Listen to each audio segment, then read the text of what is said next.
Hey folks, hope you're ready for a wild ride because I've got a crazy story to share. I'm Rosemary, 32, female, and let me spill all the juicy gossip over here since my friends are tired of me repeating this story at parties. I'm sure by the end of it you'll agree with me when I tell them, how can I not? This shit is crazy. So you've probably heard of those mother-in-laws who are super weird about their sons, right?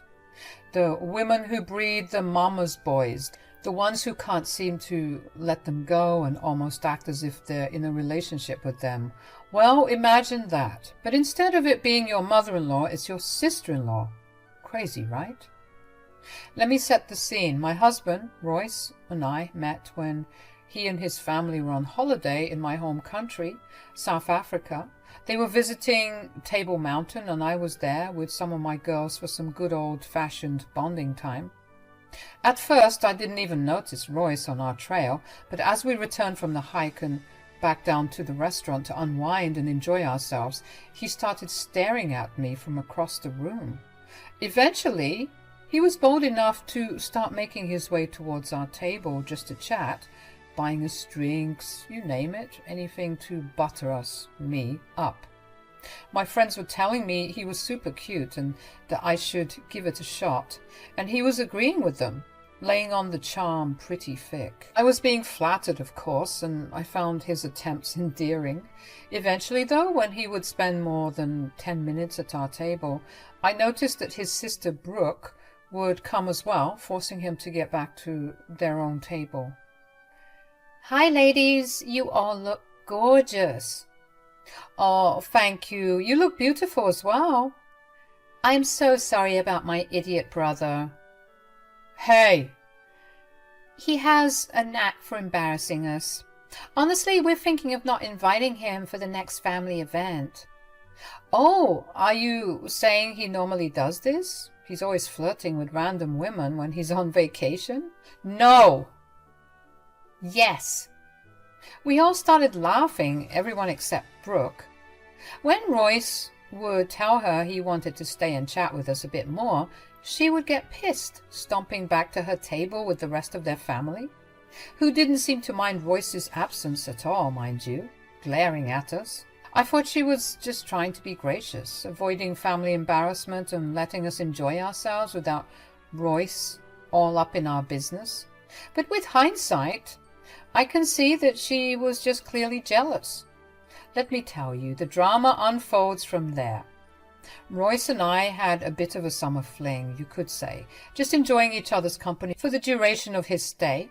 We didn't even entertain the idea of anything working out long term because, well, he was from America and I was still living in South Africa. Long-distance relationships always suck, right? So we said we'd just be casual, no strings attached, and we did just that. When he went back to the States, I thought that would be the last I ever heard from the guy, but life has a funny way of proving us wrong sometimes. As if it was written in the stars or something, a couple of years later I found myself in Cincinnati doing some work for the charity I was involved with. I had just turned 30 and my life was turning out exactly as I had planned. I was on cloud 9 and no one could stop me. At the time, I didn't think that a man was in the cards for me because I was always business-oriented. Running a catering business was no small feat, and I was set to do this till the day I died because cooking was my passion. I wanted to spread love, joy, and hearty meals all across South Africa and eventually all over the world, and this was the first step in globalizing my mission. Come to find out, one of the keynote speakers for the seminar was none other than Royce. When we saw each other, we were speechless, and I felt all those emotions flooding back. Needless to say, after the event, we went out for drinks to catch up. Before you knew it, we were fitting ourselves into each other's schedules and hanging out more and more. He just got me, you know. We fit like two peas in a pod, and I couldn't have been happier. He made me feel like that Katy Perry song, Teenage Dream. I was set to stay in the States for a couple more months, but he convinced me to stay longer, telling me that he was slowly falling for me and that he wanted us to be together. I reminded him about our locations because I was falling for him too. I had to keep my head straight. I wasn't about to let this guy come into my life and mess up my plans. But damn it, if this man didn't use some juju on me, then I don't know what was going on, because I was also falling in love with him. Before the end of the year, I was convinced that I had fallen way too deep and had to put a stop to it before my heart got completely broken. We can't do this. Why not? We can make it work. Listen, I've had my heart broken before, and I'm not going to let that happen again. Long distance is the worst. Are you really going to live your life like that, scared to try new things because, well, they're scary? You deserve happiness, Rosemary, and I want to give you everything this world has to offer. We can make this work. We'll find a way. We eventually settled on living in the States for a couple of years, starting a family there and then moving to South Africa down the line, especially when we were ready to retire. However, just because we were living in the States, we said that we would visit South Africa as much as possible, especially with any future kids, so that they don't forget their roots.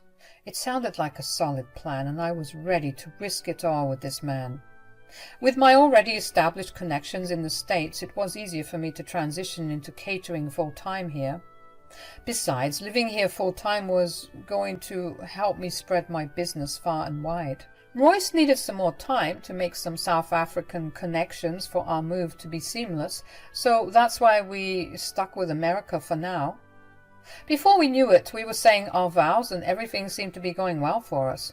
But Brooke was always in the corner, complaining and acting a fool. I was getting sick of her antics, wondering why she was so annoying. Royce told me that being the last born and the only girl in the family, she was always treated like a princess. It made sense, I guess. And I decided to keep our interactions limited because I couldn't handle her. She was just so bitter and annoying. She'd always complain, especially during the wedding preparations. She was acting more of a bridezilla than I was, and it wasn't even her day. Her complaints were always around Royce and how unavailable he'd become. She'd even joke around, saying that I had stolen Royce away from her, but it always rubbed me the wrong way. What sort of sister says something like that about their brothers? She's a weird lady, I'll tell you that. What really set me off was when she wanted to come with us on our honeymoon and stay in the same resort, saying that she also needed a vacation. She was just weird like that, you know. Of course we rejected her suggestion, and as the spoiled princess she was, she threw a tantrum, saying she wouldn't come to the wedding. Everyone was sick of her acting that way, so we all just started ignoring her, the same way you'd ignore an annoying kid. When she saw that we weren't falling for her crap, she would sulk, but eventually come around when she realized that no one was going to coddle her. She even came late to the wedding, no doubt wanting to stir the pot, but again we were all ignoring her BS and enjoying ourselves. My wedding day was beautiful, and I managed to focus on what was truly important. After we returned from our honeymoon and were settling into married life, we came home to find that Royce's mom had gifted us a freaking house. Can you believe it? We were over the moon and beyond grateful, but of course Brooke just couldn't share in our happiness. Camille! Oh, please, still with the Camille. Call me Mom, for God's sake. Oh, Mom, I don't even know what to say. Say you'll accept it. You deserve it. You two have made me so happy, and don't worry, I've made sure there's enough space so that when you two have little ones, you won't have to worry about a thing. Oh, come on, Mom. What? It's about time. I got some grandbabies. Lord knows your sister doesn't have much time left. I'm right here, Mom. It's not my fault my boyfriend doesn't want to take things to the next level. Thank you so much for this. As a thank you for being so thoughtful, I decided to host a family dinner party and bring everyone together. I was on the verge of disinviting Brooke because I wasn't in the mood for the drama, and I didn't want to have to resage my house to get rid of her bad vibes, but decided against it because I didn't want to be mean. With the way the night went, I wish I had listened to my gut. Everyone was complimenting the food at the dinner table, saying how amazing it was to taste South African culture. Brooke, however, was being an ass, saying some rude and, dare I say, racist things about the food. We were all getting sick of her mouth when Royce had enough. He just yelled at Brooke and told her to go home if she wasn't happy. Yikes. It just seems like a peasant food. Excuse me? Brooke, what is wrong with you? Oh, I didn't mean any harm. I'm just saying it's not my taste, you know. I'm used to eating fancier things. Good to know. Next time I'll make a special dish just for you. Oh, don't worry. You don't need to do that. I guess I'll just stomach this. Enough. Royce, don't yell. No, Mom, I'm sick of her BS. Why do you always have to act like this? Like what? Like a spoiled brat. It's disgusting. Royce, how could you say that to me? I'm your baby sis. Yeah, you're my baby sister, but you're not a baby. We're like 30 minutes apart, damn it. If you don't like it here, then you can just leave. Really, Royce? You're kicking me out? You can't be serious. I've never been more serious in my life. You will not disrespect my wife. Not in this house, not ever. I don't know what's wrong with your taste buds. This food is so good, and you know it. But if you're not happy, you're more than welcome to leave. Now shut up and let me get back to eating before my chakalaka and pap. For the first time in what seemed like a very long time, Brooke had shut up. My man had read her for filth, and I was living for every moment of it. She shut up and went back to eating, not participating in the conversation. She even went back for seconds. Can you believe the nerve of that girl? The night ended with her awkwardly making up an excuse to leave early, and then she left. Camille told Royce that he had gone too far, but he didn't give a damn, and neither did I. Well, a couple of years had passed, and I was now 32. For the past year, after that dinner party I held, I had been catering for my mother-in-law because she was so impressed with my food. You see, my mother-in-law was known for hosting the best parties in town, inviting all these rich people to invest in her businesses. She had connections everywhere, and she was well respected within the community because of all the charity work she did. She had a very big house, and a lot of people dreamed of being invited to one of those parties just to get a glimpse of her perfect life. She would host 2 big parties in a year, one in the summer and a New Year's party as well. The first time Camille had asked me to cater, everything was perfect. My ego was boosted seeing all the people at the party go back for seconds, even thirds. At the end of the night, Camille came to me and gave me the biggest hug ever, telling me that she was so glad that Royce had married someone so talented. I swear this food is amazing. How do you do it? You keep impressing me every time I taste your cooking. What can I say? I have a great team behind me. They're the real heroes of the night. Oh, there you go, being humble again. Just wait, Missy. You're destined for great things. I didn't think it was that good. Here we go again. Brooke, can we just enjoy ourselves without you bitching and moaning, please? Rosemary's food is literally the best I've ever tasted. This seemed to sting Brooke quite a bit. I thought my cooking was the best you ever tasted. That was before I met Rosemary. Nothing even comes close. Ugh, whatever. I'm leaving. This party is dead. As usual, we would dismiss Brooke's antics and go back to enjoying ourselves. The night ended with Camille telling me she wanted me to host her New Year's party that same year. Of course, I agreed, and everything seemed to be set in a plan. I was upping my reputation as a trustworthy business. My in-laws loved me, except Brooke, but I didn't care. And I was living life with the love of my life on our way to extending our family. Nothing could have been better for me. Just as was promised, I was set to cater my mother-in-law's New Year's party, and I paid extra detail to everything this time around, not wanting to screw anything up and wanting to outdo myself from last time. But the strangest thing happened that night. My business experienced something we'd never faced before. Looking around the party, people's plates were still full, and they weren't even going back for seconds. When I told Royce about it, he told me not to worry because people were focused on partying. But as the night went on, he also noticed how people weren't eating as much. Camille approached me and she wasn't looking happy. She seemed embarrassed because her party was being ruined with seemingly bad food.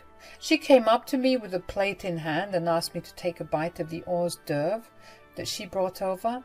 When I tasted it, I almost gagged. "What the hell is this?" "I should be asking you. What's going on, Rose?"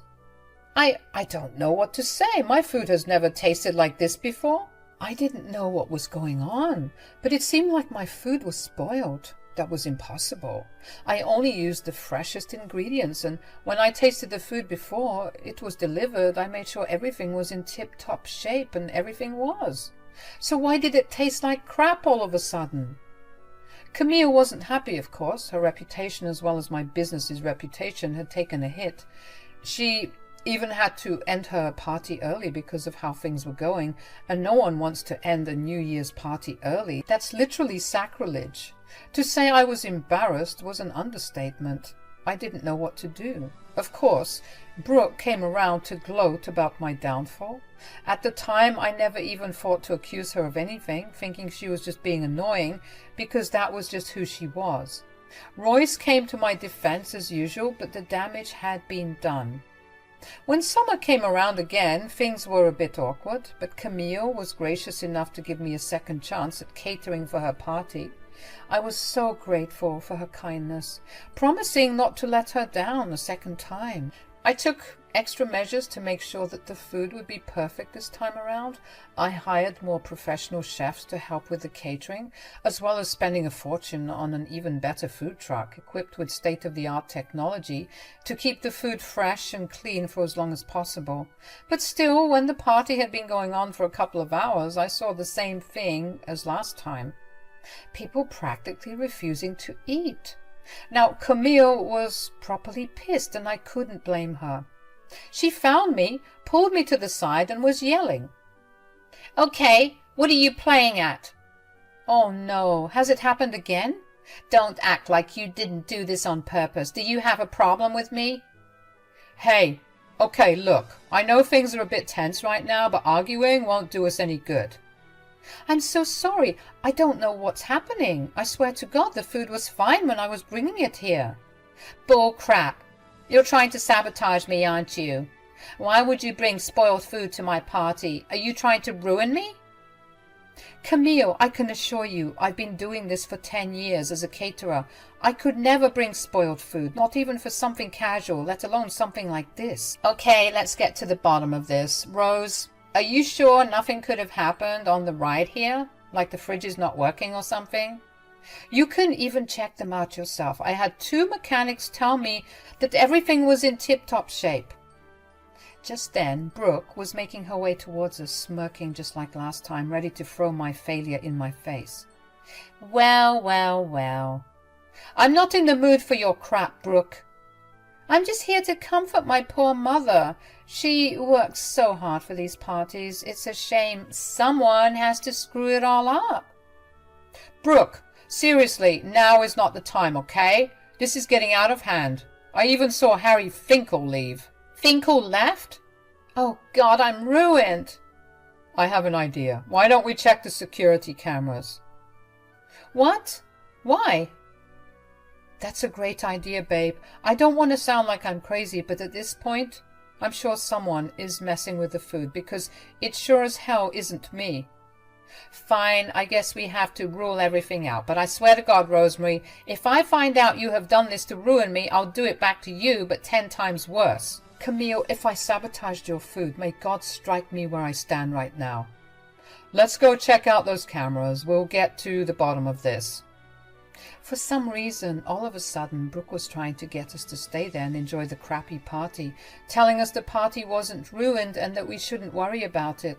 She kept trying to keep us from getting to the security room, but as usual, we thought it best to just ignore her, thinking she was too drunk and didn't know what she was saying. When Royce was scrubbing through the footage, I told him to stop where I saw Brooke standing by the food before the party had started. She reached inside her purse, took out some liquid in a bottle, and started spraying it on the food. She got a spoon and mixed it all up, spraying some more, and then closed the dishes. She did this for all the food. We all looked at her and asked her what the hell she was doing. But she was now sheepish all of a sudden. I lunged at her, grabbing her purse, and she was trying to hold on to it. But she let go, dropping her stuff everywhere. I picked up the bottle that was in her bag and smelled it, and it smelled like rotten meat and fish. I almost threw up. It was so bad. Roy smelled it too and also gagged, and Camille was yelling at her daughter, asking her what she had sprayed in the food. That's when Brooke broke down and started crying. Turns out I was correct in my guess. She had managed to get a hold of some rotting meat and used it to sabotage the food. Are you serious right now? Tell me you're joking. What the hell is wrong with you? What if someone got sick or worse, died? That would ruin me. Brooke, I can't even know what to say. How could you? Now we have to put a halt on everything. I mean, I don't think it's that big of a deal. You will shut your mouth, Missy, do you hear me? Your time for talking is over. I don't want to hear a single word out of your mouth. Now, if you'll excuse me, I have to make sure the food isn't being served. Camille was so upset, she said she was going to call the police and stomped out of the room. We thought at first that she was just saying things out of anger, but soon enough the police arrived, and Camille had turned the drama away from the bad food to the bad company that was ruining everything. Brooke was a mess, crying and kicking and screaming like a toddler, asking how her mother could do this to her. But Camille didn't say anything to her. When the police took Brooke away and Camille had announced to everyone that the party could be resumed, she turned to me and apologized, telling me that she was sorry for doubting me. No, there's nothing to apologize for. How could we have known? You had every right to be upset with me. I just hate that she did this to us. Mom, did you really just get Brooke arrested? It had to be done. Like Rose said, people could have died. I don't take this issue lightly. She's a grown woman, and last time I checked, her brain was working normally. She just chooses to be an awful person, and I'm sick of it. I treated her like the adult she was, so if she thinks she can get away with poisoning people, she should think again. You're right. I'm sure a night or two in the slammer would teach her a much-needed lesson. I'm just glad that my food wasn't the problem. I didn't know what I was going to do if someone decided to sue. I would be ruined. Don't worry. I want to be transparent about everything. People deserve to know the truth, so I'll make the video public and let the people know that if they want to sue, they can sue Brooke. Oof, that's cold, Mom. I second it. I think she deserves it.